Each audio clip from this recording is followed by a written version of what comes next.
NTV time, जनता की बात जनता के साथ। कानपुर पहुंचे आजाद समाज पार्टी के प्रमुख और सांसद चंद्रशेखर दिया विवादित बयान। उत्तर प्रदेश के हालात ठीक नहीं, महिलाओं के साथ रेप, हत्या, अत्याचार हो रहा है। यूपी में गरीबों किसानों के दमन की राजनीति हो रही है। चंद्रशेखर ने कोर्ट और सरकार पर खड़े किए प्रश्न चिन्ह, बोले दोनों की मंशा ठीक नहीं। सुप्रीम कोर्ट ने आज एक भी फैसला SC/ST के हित में और रक्षा में नहीं दिया। सुप्रीम कोर्ट के SC/ST के मामले के लिए सारे फैसले आरक्षण पर हमले जैसे, इसलिए उनका फैसले मंशा पर शक। कानपुर में सीसामऊ विधानसभा में होने वाले उपचुनाव को लेकर बोले चंद्रशेखर। सपा विधायक इरफान सोलंकी का किया गया उत्पीड़न, आजाद समाज पार्टी उनकी उठाएगी आवाज। भाजपा विधायक द्वारा टीवी डिबेट में बसपा प्रमुख विवादित बयान देने वाले विधायक को जूते से पीटने की कही बात। भाजपा के कुछ नेताओं के दिमाग खराब, अपने नेताओं को खुश करने के लिए हैसियत से ज्यादा बोलते हैं। चंद्रशेखर ने बसपा प्रमुख मायावती को लेकर दिया बयान, बोले बहन जी हमारी नेता हैं, उनके सम्मान की लड़ाई लड़ेगी आजाद समाज पार्टी। कानपुर से विशाल सैनी की रिपोर्ट। उसके बाद आज मैं धन्यवाद देता हूं और आपके माध्यम से, क्योंकि आज मंडल कमीशन के अध्यक्ष DP मंडल जी की जयंती भी है। उन्हीं की जयंती के अवसर पे मामना रामसूर वर्मा जी के, इन दोनों ही महान पुरुषों के जयंती और उनके अवसर पे जो है एक कार्यक्रम हम लोगों ने सामाजिक न्याय सम्मेलन हमने रखा है बांदा में, उसमें मैं शामिल होऊंगा।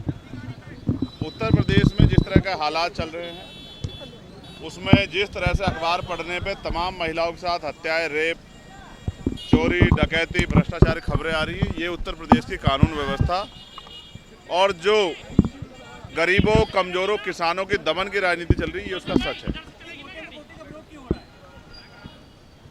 आपने फैसला पढ़ा नहीं, हमने फैसला पढ़ा है। हम ये चाहते हैं कि हम भाइयों की एकजुटता बनी रहे और उस एकजुटता के लिए अब हमने प्रयास किया है कि बहुत जल्द हम शेड्यूल कास्ट की सभी जातियों के लोगों के प्रतिनिधित्व को बिठा के उनसे वार्ता करेंगे। हम कोशिश करेंगे कि एक दूसरे को समझें और इस फैसले को भी समझें, और अगर कोई रास्ता निकालना है तो हम ही लोग निकालें, क्योंकि सरकार की मंशा पे और कोर्ट की मंशा पे हमें शक है। आज तक सुप्रीम कोर्ट ने कोई भी फैसला शेड्यूल कास्ट, शेड्यूल ट्राइब के हितों के लिए नहीं दिया, उनकी रक्षा के लिए नहीं दिया। उनके सारे फैसले आरक्षण पे हमले के जैसे होते हैं। हम इसलिए उनसे उनके फैसले, उनकी मंशा पे, उनकी नीयत पे शक कर रहे हैं। रही बात, अब उपचुनाव है, मेरा प्रयास रहेगा इरफान भाई को जिस तरह से उनका उत्पीड़न किया गया है, जिस तरह से उनको सताया गया है, ये किससे छिपा हुआ नहीं। तो मैं कोशिश करूंगा कि आजाद समाज पार्टी के जरिए हम लोग उनकी आवाज़ को भी उठाने का काम करें। उस विधायक को जूते से पीटना चाहिए।